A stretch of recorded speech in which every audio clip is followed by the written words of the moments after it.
If you go to Pakistan, the first reactions from family members will most likely be that of concern. Western media portray this country as rife with violence, political assassinations, bombing attacks from US drones, and the Taliban atrocities. Pakistan, however, although scarred with some of these, is not all of these. Pakistan too is a country of hospitable and warm-hearted people with a ready smile and desire to help those in need. The issue which plagues Pakistani society is that which is closest to the heart: religion, specifically the state religion of Islam and the place of religious minorities within Islam.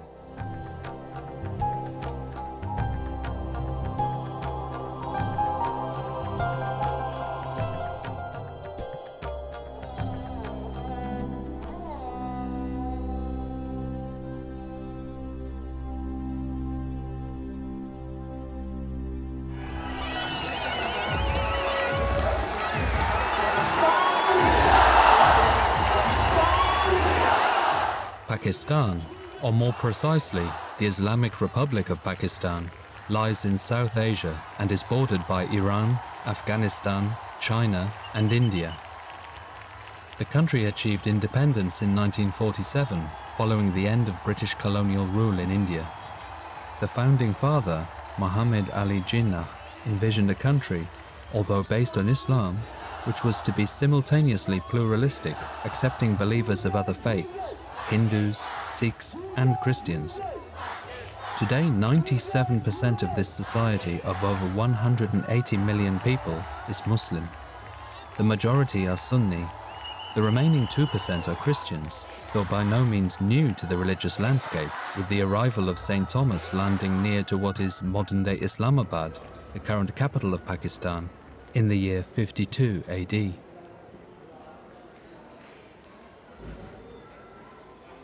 The Pakistan was based on the dreams of the founder of the nation. In this country, he said, there will be no Muslims, no Hindus, no. All will be one, or there will be equality of all. You're free to go to your temples, you're free to go to your mosques.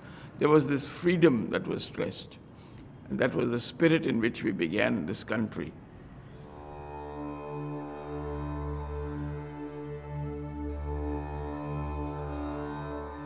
The situation ultimately changed in the 1980s with the administration of General Mohammed Zia-ul-Haq, who introduced elements of Islamic Sharia law. From that time on, an unceasing trial of strength continues between supporters of a secular state, favored by a well-educated modern elite and some members of the armed forces, and Islamic fundamentalists aspiring to set up an Islamic state. The dispute over Islam's role deepened with the onset of the war in fostering an ever greater radicalization. Terrorist bomb attacks and contract assassinations, also of prominent politicians, have become the order of the day. There is also no shortage of financial crimes, corruption, and drug trafficking.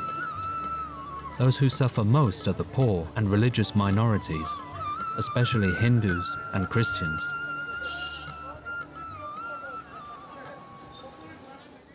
We are at a very critical point in our history with the war in Afghanistan, our neighbor country, which has a big impact on us.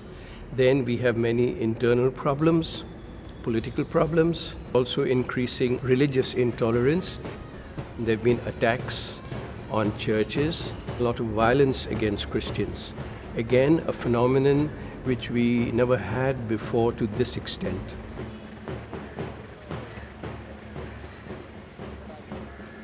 Although the cruel bomb attacks capture the headlines, perhaps the greatest suffering faced by Christians is the underlying societal hostility, the daily discriminations, such as denial of services, access to political voice, or limitation to educational opportunities. When they come to know, and they will tell on their face, because you are Christians, so we can't give you job. when the children of the same college come to know, or university, that he or she is Christian, the first thing they will ask them, why don't you convert and become Muslims? Even the professors who are teaching them. My class में 100 students हैं. There are 100 students on my year. I am the only Christian, and sometimes I have problems because of that. Other girls ask me about my faith. When I answer that I am a Christian, they say, "You are really a Christian? You don't look it." When I was at school in 5th form, a few of my girlfriends said in my presence, "Don't drink water from her glass, because she's a Christian." Those words moved me profoundly. I told my father when I got back home. My father told me not to worry, for it is written in the Bible that happy are those who are persecuted for Jesus Christ's sake. You are a good person, seeing people talk about you in that way because of Christ.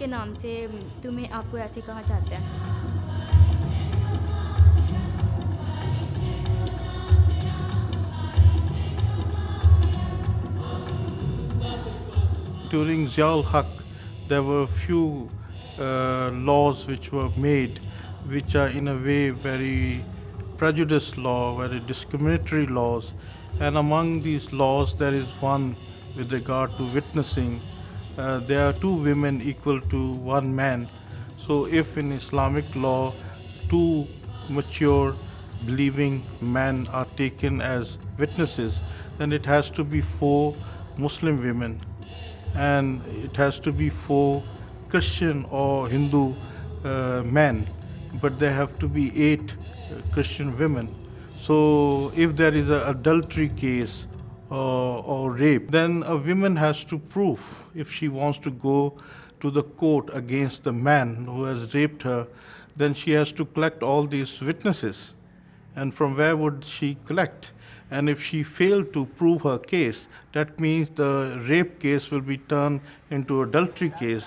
So the victim may be also considered as a criminal and be punished.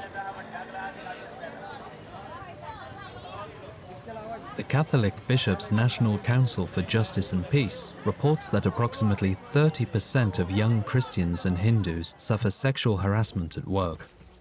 According to some estimates, hundreds of young girls are kidnapped every year, forced to marry and convert to Islam.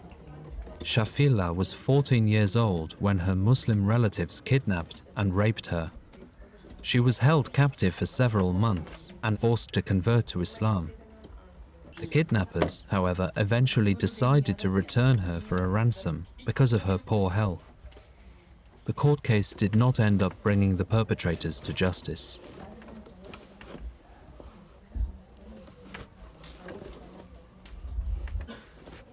They hurt me a lot, beat me. They beat me hard, kept me captive in one house, then another. When I refused to accept Islam, they beat me, saying, "Convert. We are Muslim. We must convert you to Islam." They hit me, took me to the mosque for lessons, drove to the mullah.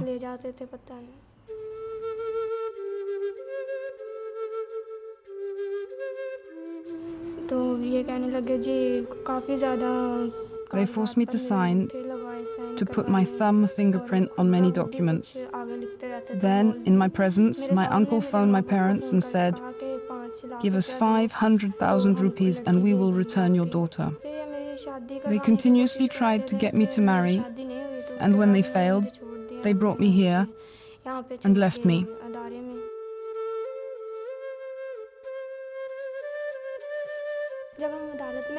When we go to court, we come alone, whilst they come in the company of many men. They are a threat, whilst we threaten no one. I want to be a Christian because of my father, my